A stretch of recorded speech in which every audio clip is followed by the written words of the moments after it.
At some point in life, everyone reaches a quiet, unsettling realization. The people you expected to stay didn't, the ones you depended on couldn't, and the attachments you thought gave you meaning are now the source of your pain. Buddhism doesn't soften this truth, it confronts it directly. Your suffering is not caused by people leaving. It is caused by your refusal to let go. The moment you understand this, happiness stops being something you chase from others and becomes something you cultivate within yourself. Letting go is not loss. It is clarity, and clarity is freedom. 1. Attachment is the root of suffering. Buddhism starts from a place that many people resist because it feels uncomfortable at first. Suffering is not primarily caused by what happens to you, but by how tightly your mind clings to things that cannot stay the same. This is not meant to blame you, it is meant to free you. When Buddhism says attachment, it does not mean caring, loving, or forming relationships. It means the inner demand that something or someone must remain exactly as you want them to be in order for you to feel okay. Most people misunderstand this. They think their pain comes from betrayal, abandonment, rejection, or loss. But look closer. Two people can experience the same loss, and one collapses while the other grieves but continues living with clarity. The difference is not the event. The difference is attachment. One mind accepts impermanence. The other fights it. Attachment works quietly. It does not announce itself as a problem. It disguises itself as loyalty, love, hope, or commitment. You tell yourself you are just holding on because you care. But underneath that care is often fear. Fear that without this person, you will feel empty. Fear that without this relationship, your life will lose meaning. Fear that without their presence, you will be alone with yourself. Buddhism teaches that this fear is the real source of suffering. When you cling to how someone used to be, you are not relating to reality anymore, you are relating to memory. You replay conversations, moments, feelings, and identities that no longer exist. The mind insists, this is how it was, so this is how it should still be. Reality disagrees, reality moves. People evolve, priorities shift, emotions change, circumstances intervene. When the mind refuses to move with reality, friction appears. That friction is suffering. You also cling to how people made you feel. This is one of the strongest forms of attachment. You associate a person with safety, validation, belonging, or purpose. Over time, the mind creates a subtle contract. As long as you are here, I can feel whole. This is where suffering becomes inevitable. No human being can permanently guarantee your emotional state. When they fail to do so, not because they are evil, but because they are human, disappointment arises, then resentment, then grief, then confusion. Another form of attachment is the belief that your peace depends on someone's presence. This belief is so normalized that most people never question it. They assume happiness requires companionship, approval, or constant connection. Buddhism challenges this assumption directly. It says peace that depends on external conditions is fragile by nature. If your happiness requires someone to stay, act, feel, or choose a certain way, then your happiness is always at risk. You are not at peace. You are negotiating with reality. Impermanence is not a theory in Buddhism. It is an observation. Everything changes. Bodies age, feelings fade, relationships transform, even identities dissolve. When you demand permanence from an impermanent world, you create a battle you cannot win. This is why Buddhism says you suffer twice. First, you feel the natural pain of loss or change. That pain is unavoidable. It is part of being human. The second layer of suffering is optional. It comes from resistance, from replaying the past, from asking why endlessly. from wishing reality had made an exception for you. Letting go removes this second layer of suffering. It does not erase grief, but it prevents grief from turning into long-term misery. When you let go, you stop arguing with what is already true. You stop trying to reverse what has already happened. You stop clinging to mental images that no longer match the present moment. Many people fear that letting go means becoming cold, detached, or uncaring. Buddhism teaches the opposite. Letting go is not emotional numbness, it is emotional clarity. You can still care deeply without clinging. You can love without demanding permanence. You can appreciate without possessing. This kind of connection is actually lighter and more peaceful because it does not come with constant fear of loss. The core insight here is simple but difficult to live by. Nothing outside you can provide permanent stability. When you accept this fully, something shifts. You stop asking people to save you from yourself. You stop expecting relationships to fix inner emptiness. You stop treating others as emotional anchors. Instead, you begin developing inner steadiness, awareness, acceptance, presence.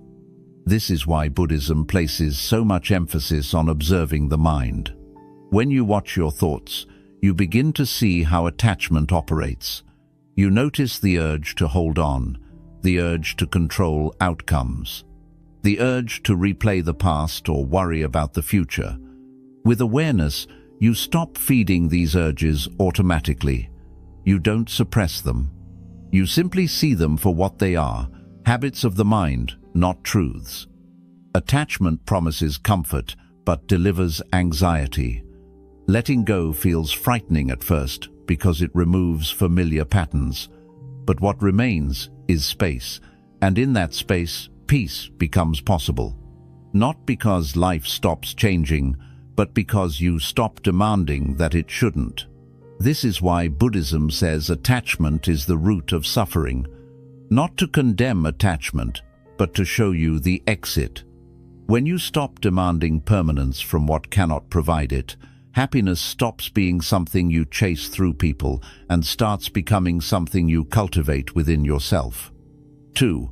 People were never meant to complete you. One of the deepest attachments people carry, often without realizing it, is the belief that another person is supposed to complete them. This belief is rarely questioned because it is everywhere. Movies glorify it, culture romanticizes it, society reinforces it. From a young age, you are taught that fulfillment arrives through another human being who fills the gaps inside you. Buddhism dismantles this idea completely, not gently, but directly. No one was ever meant to complete you because nothing was missing to begin with. From a Buddhist perspective, the moment you believe someone else is responsible for your happiness, you have already placed yourself in a vulnerable position. You have handed over control of your inner world. Your peace now depends on their mood, their attention, their consistency, their loyalty, and their presence. This is not love, this is dependence. And dependence always leads to suffering because it asks something from another person that they cannot sustainably give. Human beings are unstable by nature, not in a moral sense, but in a human sense. They get tired, they change priorities, they grow in different directions. They struggle with their own fears, insecurities, and confusion. Expecting such a being to carry the weight of your emotional completeness is unrealistic. Buddhism does not see this as a failure of people. It sees it as a misunderstanding of reality. When you look closely, much of emotional pain does not come from losing someone, but from losing the version of yourself you became around them. You were calmer because they reassured you. You felt valuable because they validated you. You felt safe because they were there. When they leave, it feels like something essential was taken away. But what actually happened is that you outsourced parts of your inner stability to them. When they left, those parts collapsed. Buddhism teaches that this sense of incompleteness is a mental construction. It is not a fact. The mind creates stories. I am not enough on my own. I need someone to feel whole. Without them, I am empty. These stories feel real because they are repeated, not because they are true. When you believe them, you cling harder. You tolerate more than you should. You fear loss more than is healthy. You stay attached even when a relationship no longer aligns with truth. This is why relationships built on emotional completion often feel heavy. There is pressure on both sides. One person feels responsible for holding the other together. The other feels anxious about losing the source of their stability. Over time, this dynamic breeds resentment, control, insecurity, and exhaustion. Buddhism would say this suffering is not accidental. It is the natural outcome of misunderstanding the role of others in your life. Letting go of the idea that people complete you is not an act of isolation. It is an act of responsibility. You take responsibility for your own inner state. You stop asking others to regulate your emotions, define your worth, or give you a sense of meaning. This does not make relationships weaker. It makes them honest.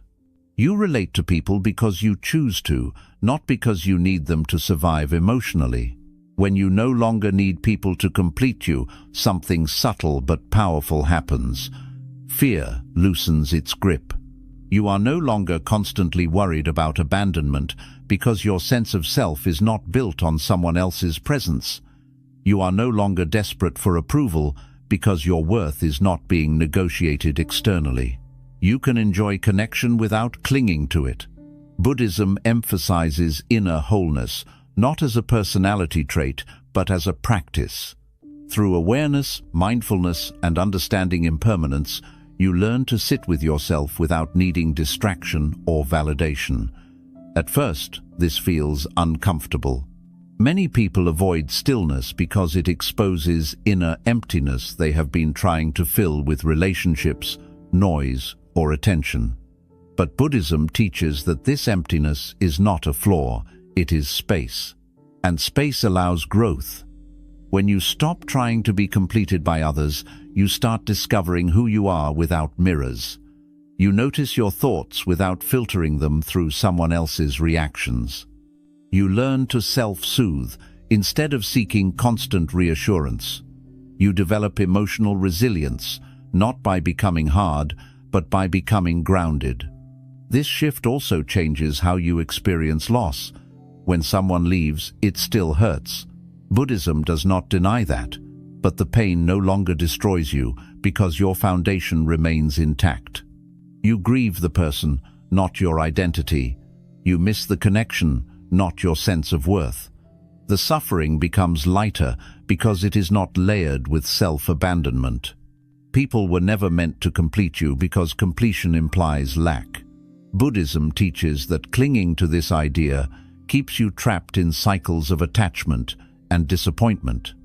When you let it go, you return to something more stable than any relationship.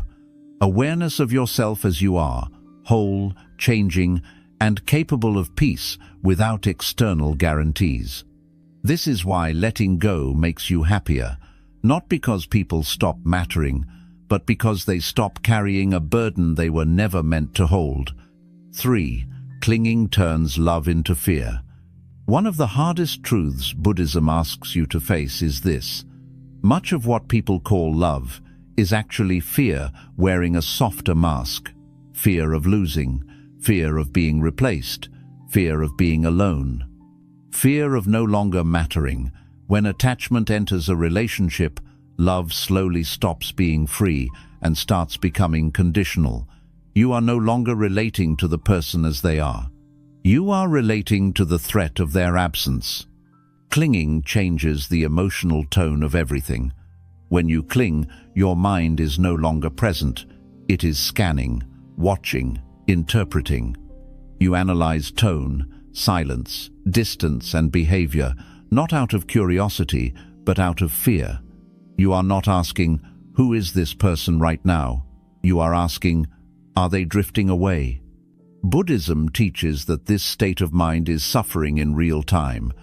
Nothing bad has happened yet, but peace is already gone. At the beginning of many relationships, there is openness. You enjoy the connection without gripping it. But as attachment grows, enjoyment turns into anxiety.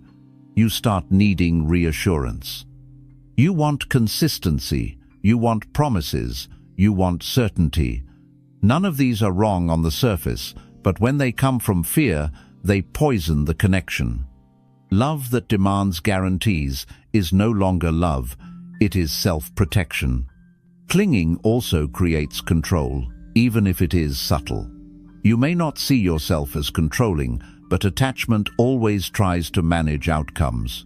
You hold back honesty to avoid conflict. You overgive to secure loyalty. You tolerate disrespect to prevent abandonment. Buddhism would say this is not compassion, it is fear-based attachment. And fear-based attachment always leads to imbalance. When you cling, you stop allowing people to be who they are. You need them to stay a certain way so you can feel safe. If they change, grow distant, or evolve differently, you experience it as a threat. This is where resentment begins. You feel hurt not because they changed, but because your sense of stability was built on them staying the same. Buddhism teaches that this expectation is the root mistake. True love, from a Buddhist lens, is non-grasping.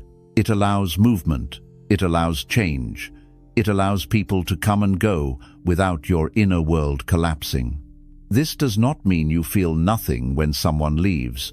It means your suffering is not multiplied by fear and resistance. You feel sadness but not panic. You feel loss but not self-erasure. Clinging also turns love into a transaction.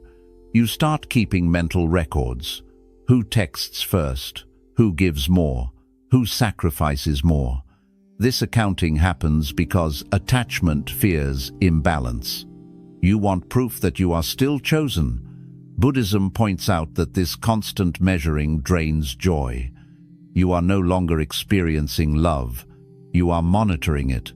Another subtle effect of clinging is that it makes you shrink. You suppress parts of yourself to maintain attachment. You avoid growth that might disrupt the relationship. You silence needs that might push the other person away. Over time, you become smaller to keep someone close. Buddhism sees this as a form of self-harm. You abandon your own truth to protect attachment.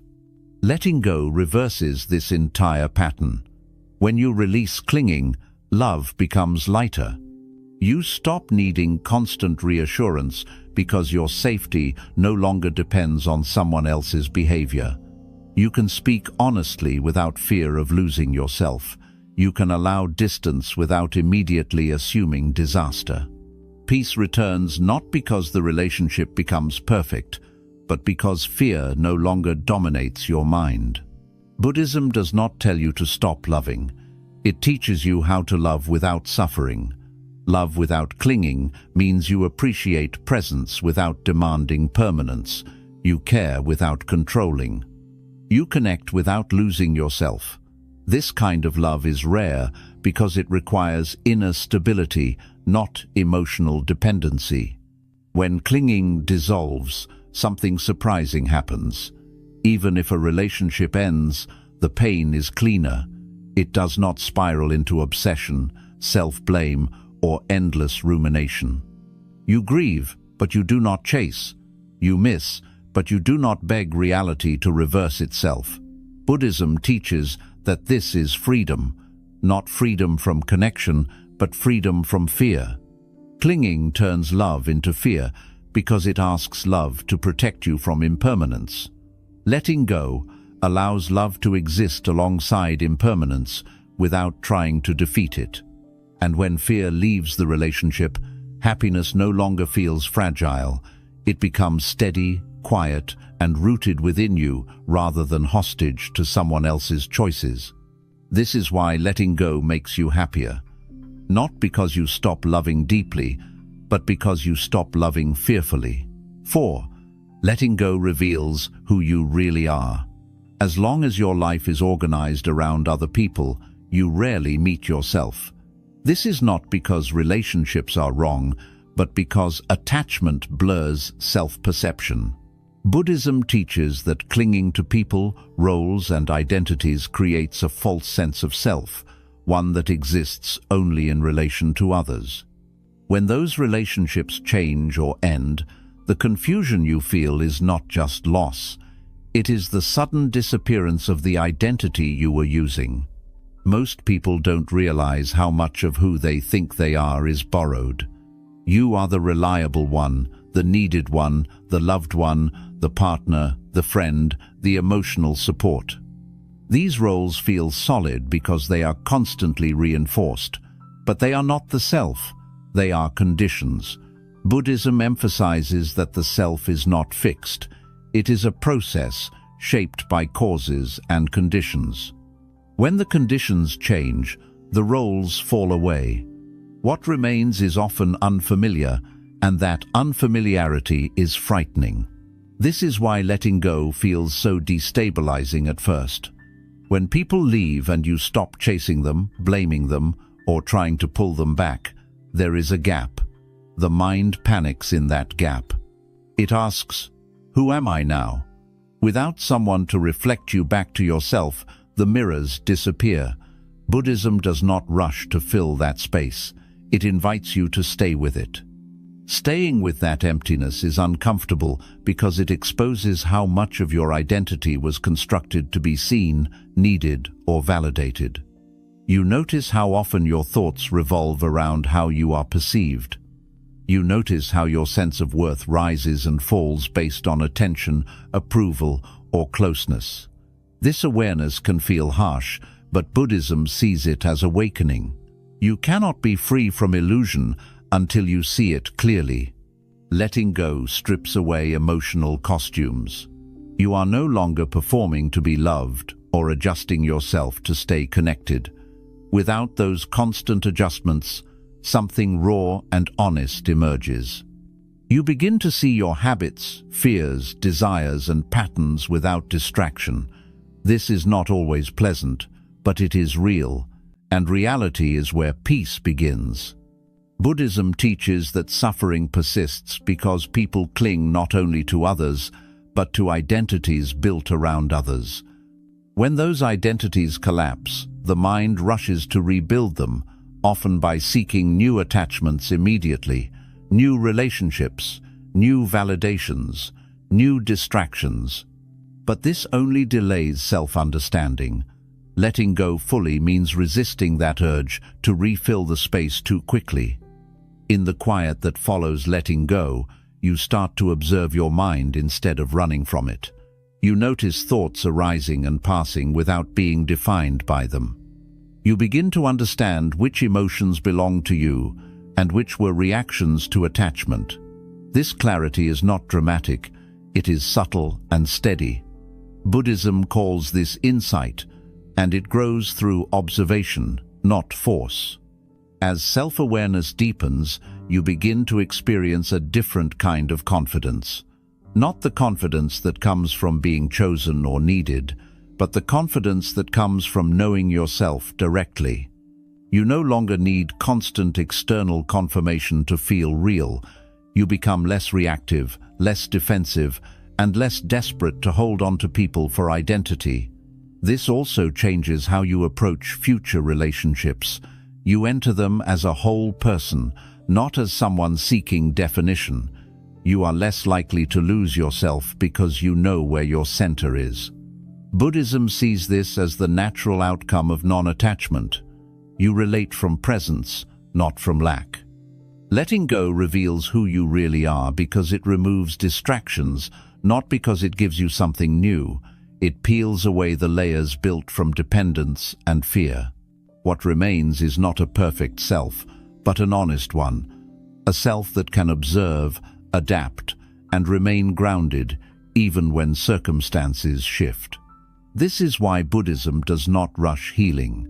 It understands that clarity comes from staying with reality as it is. When you stop clinging to people to tell you who you are, you begin the deeper work of discovering yourself directly.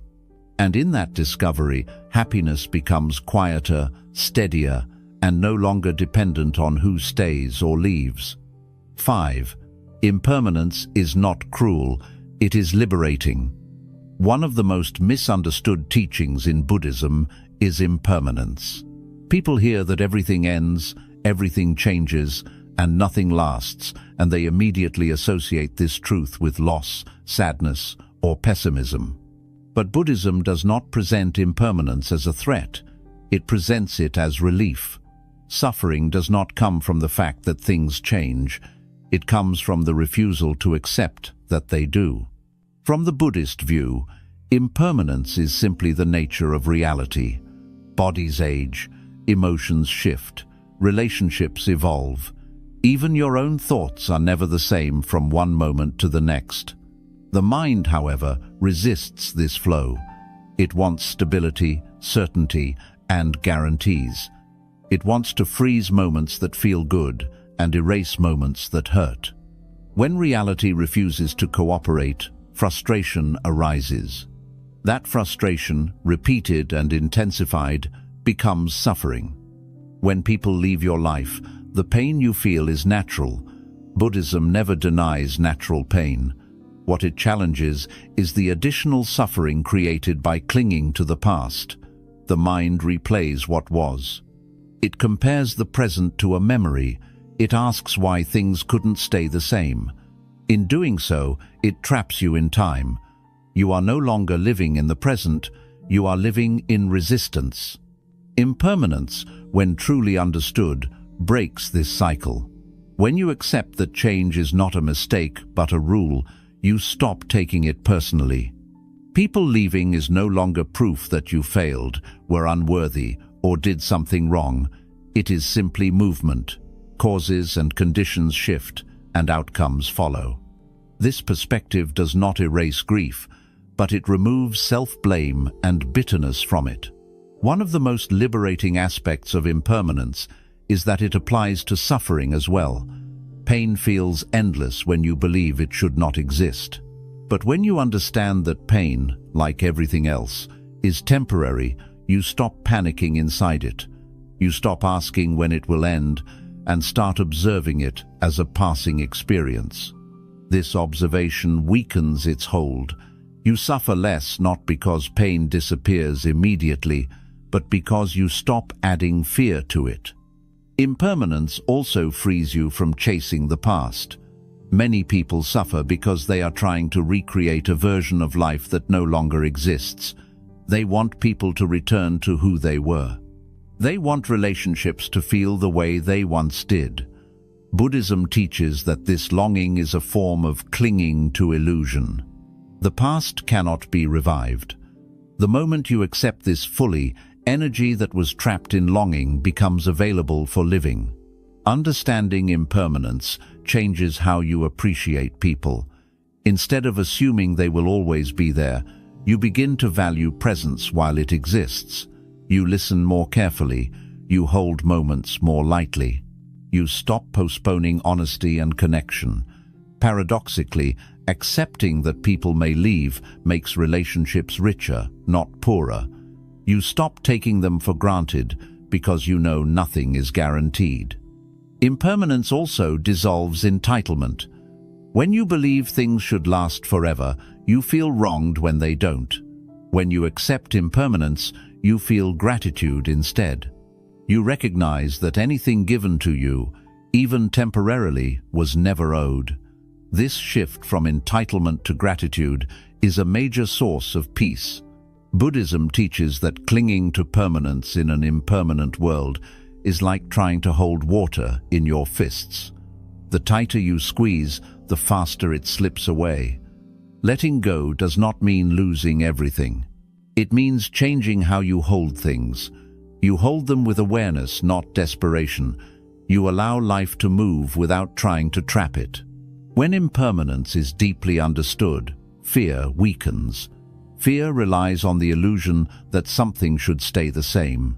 Once that illusion dissolves, fear has less ground to stand on. You stop bracing against change. You stop treating endings as personal failures. You begin to see them as transitions. Impermanence is liberating because it removes false expectations. It frees you from demanding certainty from an uncertain world. It teaches you to meet life as it is, not as you wish it to be. In that meeting, happiness becomes simpler.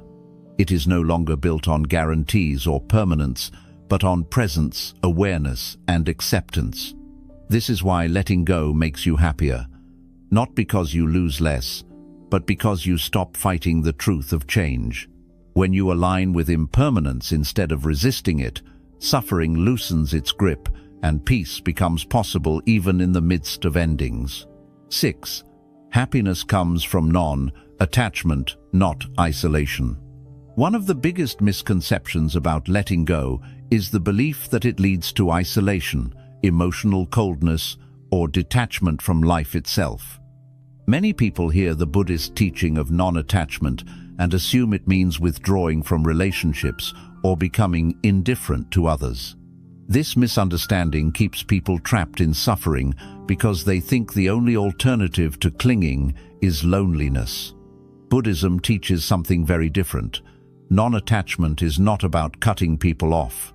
It is about changing how you relate to them internally. Isolation is physical and emotional separation. Non-attachment is psychological freedom. You can be deeply connected to people without being dependent on them. You can care without clinging. You can love without gripping.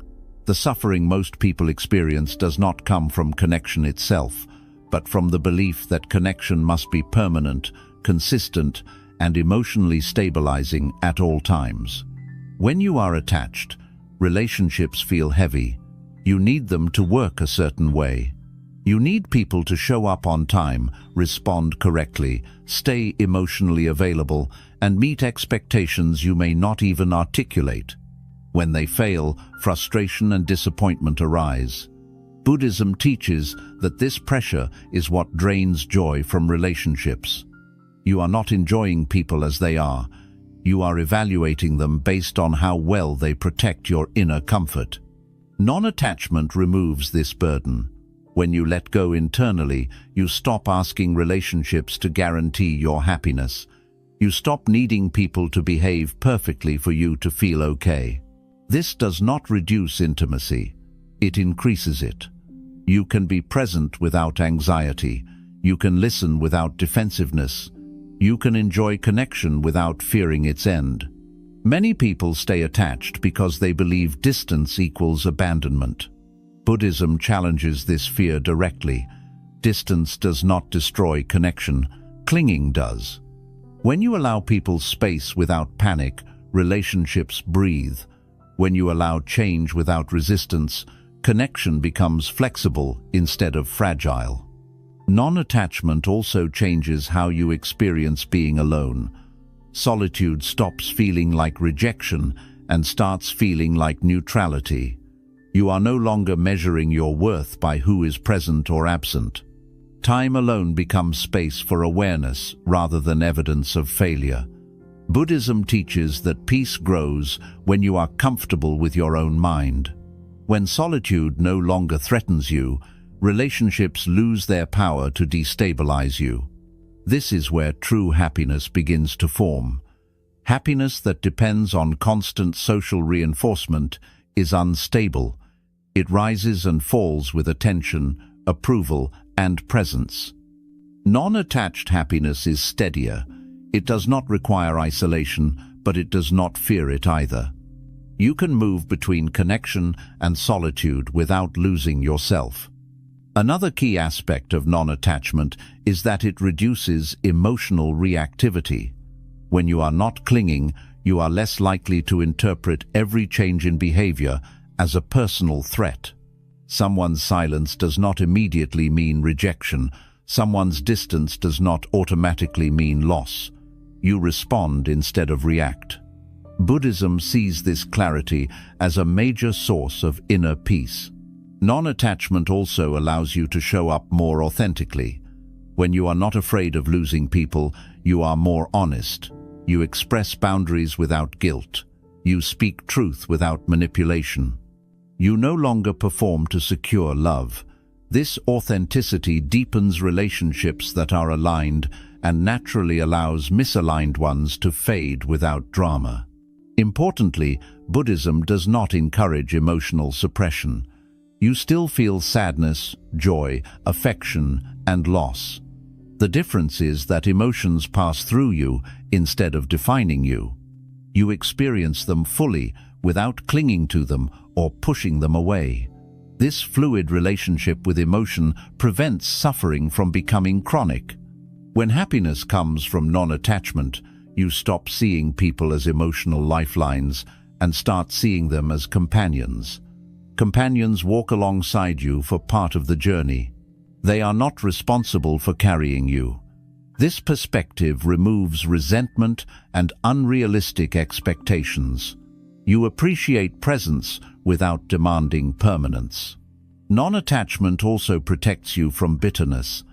When relationships end, you are less likely to replay the past or assign blame. You understand that change does not require a villain. Causes and conditions shift, and outcomes follow. This understanding prevents heartbreak from turning into long-term anger or cynicism. The quiet power of non-attachment is that it allows life to flow. You participate fully without gripping outcomes. You care deeply without losing balance. You engage without entanglement.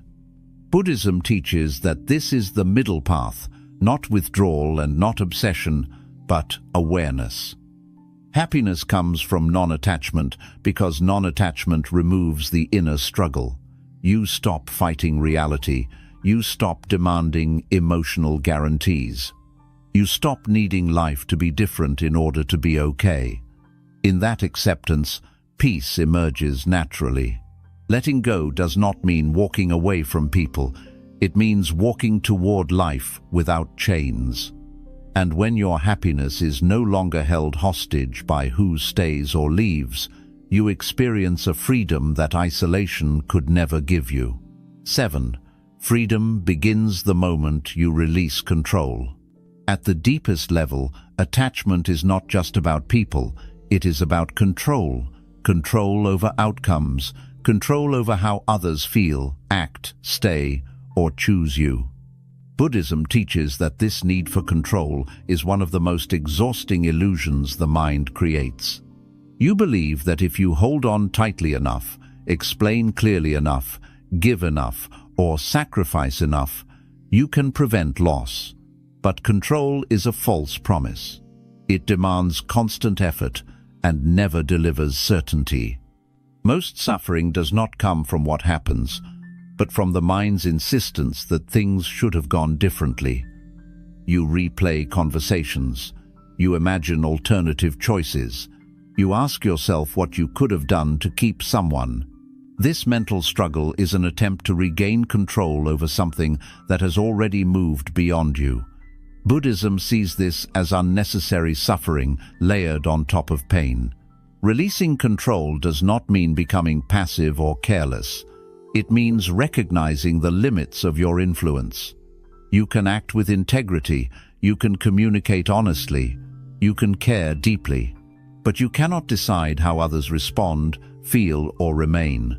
The moment you accept this fully, a huge amount of tension leaves the body and mind. Control keeps you trapped in vigilance. You are always watching for signs of change, distance, or threat. This constant monitoring creates anxiety even when nothing is wrong. Buddhism teaches that a mind seeking control is never at rest. It is always preparing for loss. Letting go interrupts this cycle. You stop scanning reality for reassurance and start meeting it as it is. When you release control, you also release blame. Much of self-blame comes from the belief that you should have been able to prevent loss. You think, if I had done more, said less, been different, they would have stayed. Buddhism challenges this story. People leave not because you failed to control the situation properly, but because conditions changed. No amount of self-punishment can reverse that. Freedom arises when you stop negotiating with the past. You stop trying to fix what is already over. You stop demanding explanations that will never fully satisfy you. Buddhism teaches that clarity comes not from answers, but from acceptance. Acceptance is not approval. It is acknowledgement of reality without resistance. Letting go of control also restores your energy. When you are no longer trying to manage others' emotions or decisions, your attention returns to what you can influence: your actions, your awareness, your response. This shift creates stability. You stop living reactively and start living deliberately. Another hidden cost of control is that it distorts relationships. When you are attached to outcomes, you subtly manipulate. You overgive to secure loyalty. You withhold truth to avoid conflict. You shape yourself to maintain connection. Buddhism sees this as a loss of authenticity. Releasing control allows you to show up as you are, without strategy or fear. Freedom also changes how you experience endings. When control is released, endings no longer feel like personal defeats. They are transitions. You do not need to understand them fully to accept them. You do not need closure from others to move forward. Buddhism teaches that inner closure comes from clarity, not explanation. This lesson is difficult because the ego resists it. Control gives the illusion of safety. Letting go feels like stepping into uncertainty. But Buddhism points out that uncertainty was always there. Control only distracted you from it. When you stop pretending you can manage life completely, you paradoxically feel lighter and more grounded. Freedom is not found in holding on harder. It is found in loosening the grip. When you release control, you stop fighting reality. When you stop fighting reality, suffering weakens. And when suffering weakens, happiness no longer feels fragile or conditional. Letting go is not giving in to loss. It is giving in to truth. The truth is that you cannot own people, hold on to moments, or guarantee results. The truth is that peace does not come from controlling life, but from flowing with it.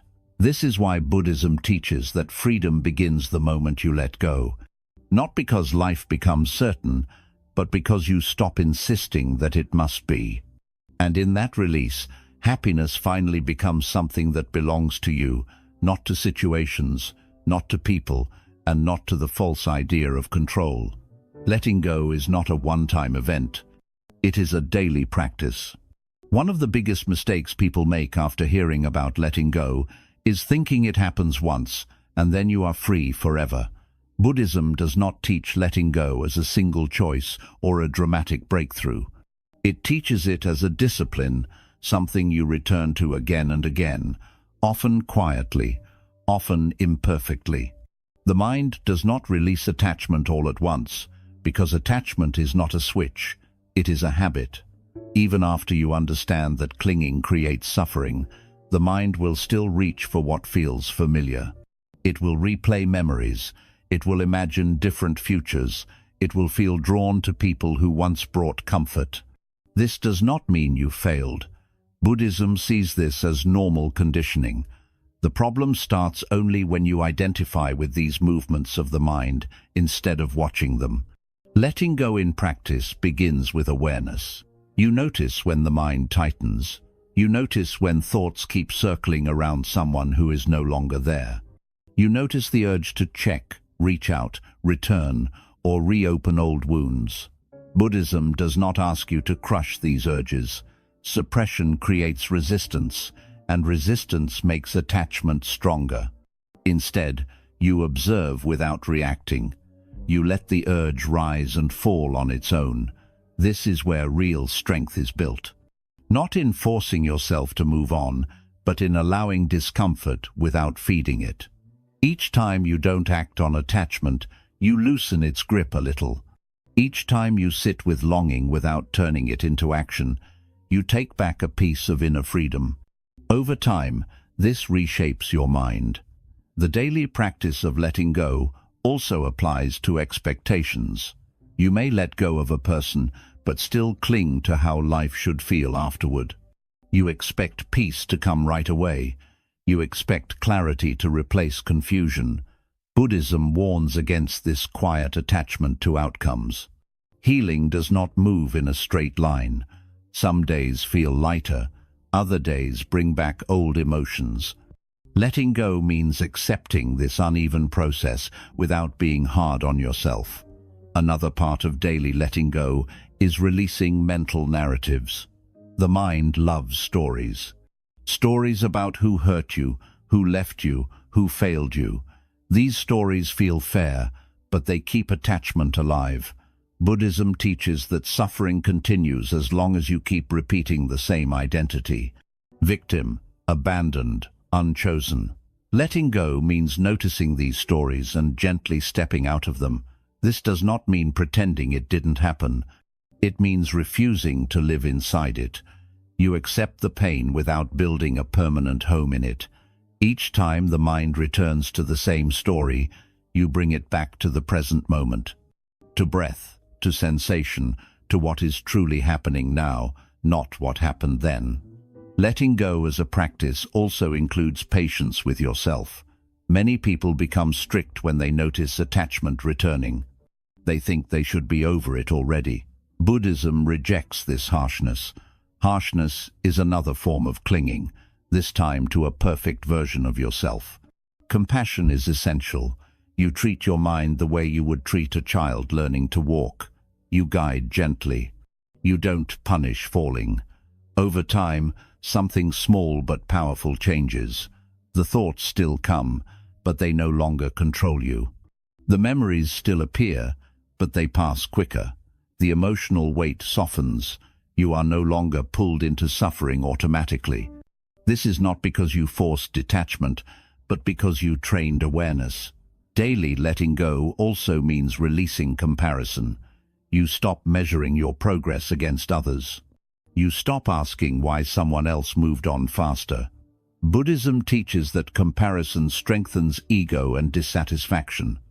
Every mind has its own conditioning. Every path unfolds in its own way. Letting go includes letting go of timelines. Eventually, letting go becomes less about specific people and more about how you relate to experience itself. You stop holding tightly to good moments. You stop fighting difficult ones. You meet life with less demand and more presence. This is where peace becomes stable. The final insight of this lesson is simple but challenging. Letting go is not something you complete. It is something you live. Every day brings chances to cling or release. Every moment invites awareness or habit. Buddhism does not promise perfection. It offers freedom through practice, and that freedom is not dramatic. It is quiet. One day, you notice you are not as reactive. Another day, you realize you can think of someone without pain taking over. Another day, you feel content without needing anything to change. These are signs of true letting go. Happiness grows here, not as excitement, not as constant pleasure, but as steadiness. A calm that does not depend on who stays, who leaves, or who returns. When letting go becomes a daily practice, happiness stops being something you chase and starts being something you naturally return to. This is the deepest freedom Buddhism offers. Not escape from life, but the ability to live fully without being trapped by attachment. 9. When you let go, life finally meets you where you are. One of the quiet truths Buddhism points to is this: as long as you are holding on to people, outcomes, or versions of the past, you are not fully present in your own life. Your body may be here, but your mind is elsewhere. It is replaying, expecting, hoping, regretting. Letting go is not only about releasing people, it is about returning to the present moment where life is actually happening. Most suffering continues because attention is split. Part of you is living now, but another part is still emotionally tied to what should have been or what might return. Buddhism teaches that happiness cannot live in divided attention. Peace comes when the mind stops traveling and settles into what is real. Letting go brings you back to the present. When you stop holding on, you start noticing what was always there, but hidden by attachment. Simple moments feel richer. Silence feels less scary. You are no longer emotionally rushing towards something missing. This does not mean life becomes perfect. It means you stop delaying peace until conditions improve. Letting go also allows life to respond to you honestly. As long as you cling, you unknowingly close yourself off. You are guarded, distracted, or emotionally stuck. You miss chances for connection, growth, and clarity because your energy is tied to what you fear losing. Buddhism teaches that openness begins when attachment ends. When you release, you become available again. This availability changes how you move through the world. You listen more deeply because you are not searching for validation. You act more clearly because you are not trying to protect an emotional investment. You make choices based on alignment instead of fear. Life meets you differently when you meet it without demands. Another part of this lesson is trust. Not blind hope, but trust in the unfolding of causes and conditions. Buddhism does not promise that what comes next will always feel good. It teaches that resistance makes everything heavier. When you let go, you stop forcing meaning or direction. You allow life to show you what is next, instead of insisting on what should have stayed. This does not make you passive, it makes you responsive. You are no longer reacting from old wounds or unmet expectations. You respond from clarity. This clarity brings a quiet confidence. You feel less rushed, less desperate, less mentally noisy. You begin to feel steady in your own presence.